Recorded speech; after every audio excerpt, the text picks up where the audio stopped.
Ang laki talaga ng bahay ng umampun sa akin. Ang swerte ko talaga. Tatanawin ko talaga to ng malaking utang na loob sa kanila. Good morning! Mami, nakahanda na ba yung breakfast? Papasok na ako sa school! Kanino kayang kwarto yan? Ang ganda naman. Wow! Ang ganda! Wow, laki ng kama!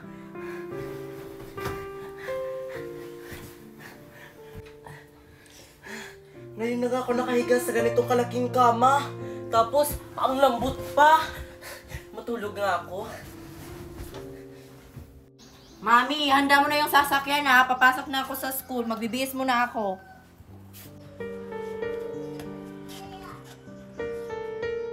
Sino yung tao dyan sa higaan ko? Magnanakaw! Mami, may magnanakaw! Umalis ka, magnanakaw! Mami, may magnanakaw! Magnanakaw ka? Umalis ka dito sa kwarto ko? Sino ka? Tama na po, hindi naman po ako magnanakaw. Eh sino ka? Anong ginagawa mo dito sa bahay namin? Mami! Inampun ako ng mami mo. Ito talagang si Mami, nag-ampun na naman ng bata. Mami, totoo ba? Oo, anak. Siya na yung bago mong kapatid. Hindi ko yan kapatid, no? Never! Sige, Mami, papasok na kami sa school. Bilisan mo dyan, ako na lang magdadrive. Wala kasi si Daddy umalis.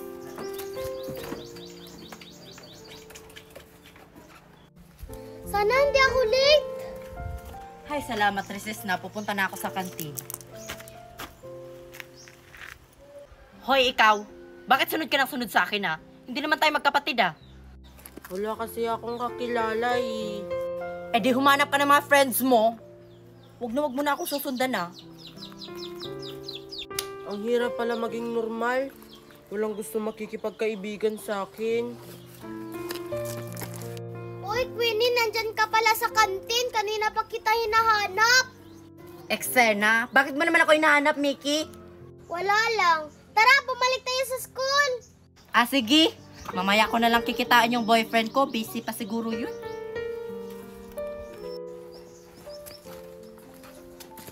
Teka lang, Queenie. Parang kilala ko yun. Bagong estudyante.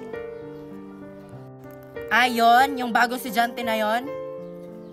Inampun niya ng mami ko eh. Doon niya nakatira sa bahay namin. Ano? Di ba pulubi yun? Ano, pulubi? Ito talagang si mami, nangaampun ng mga pulubi. Kaya pala, iba yung feeling ko dyan sa estudyante na yan. Hindi kami close, ha?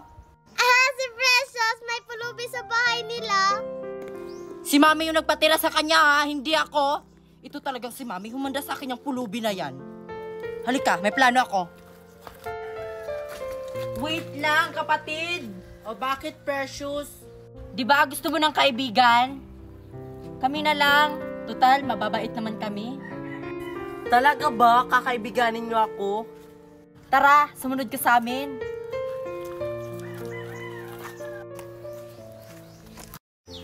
Bibili ako ng pagkain sa tindahan.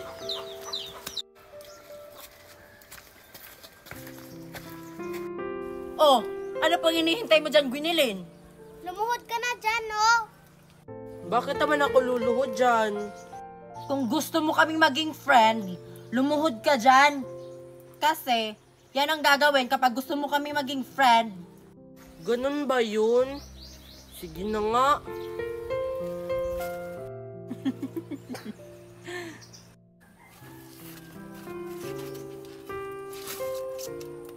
O tapos? O sige, pumikit ka na dyan. O, alam na natin yung gagawin natin, Mickey, ha?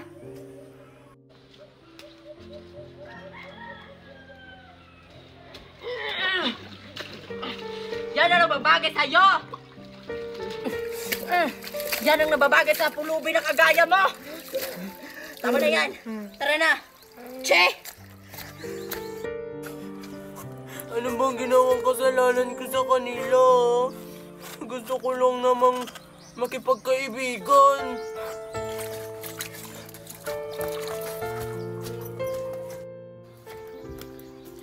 Sakto, may basura. Ano kaya to? Sana jackpot to!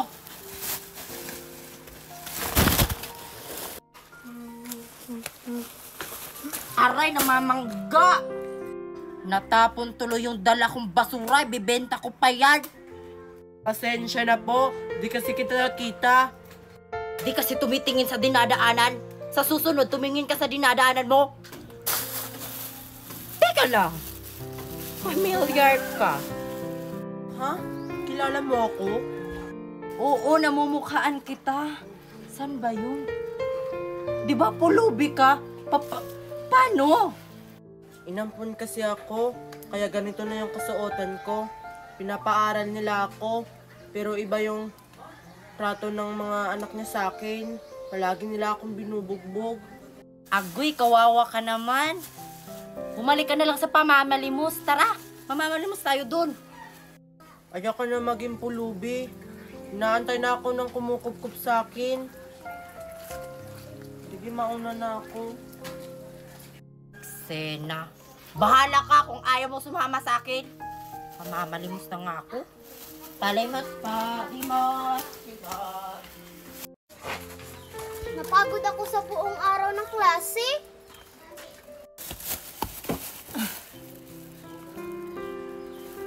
Dito maraming taong dumadaan. Ate, palimos. Kuya, gina. Psst, palimos. May pulubi na naman.